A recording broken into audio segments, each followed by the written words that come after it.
এখানে কি পরিমাণে বৃষ্টি নামছে, বৃষ্টিতে ভরা একাকার।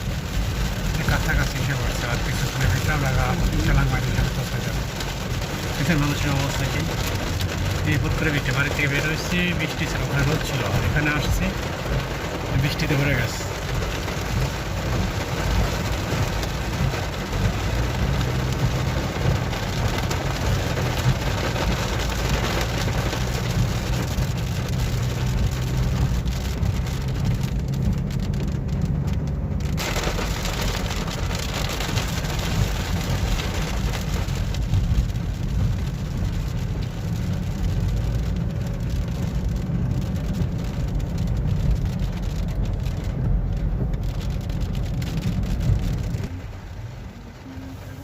আমাদের গন্তব্যে পৌঁছে গেছি।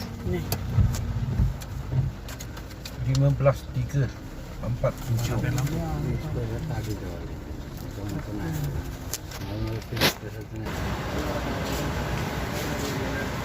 বুলেটন আসলোই মাত্র, ওই যে আমাদের আমিন ভাই সে দেশে যাবে বাড়ি। এই লোকটা দেশে যাবে আগামী মাসের 1 তারিখে। এই এলাকা আসছে, দেখেন এই এলাকা, আর খাবার খাবো।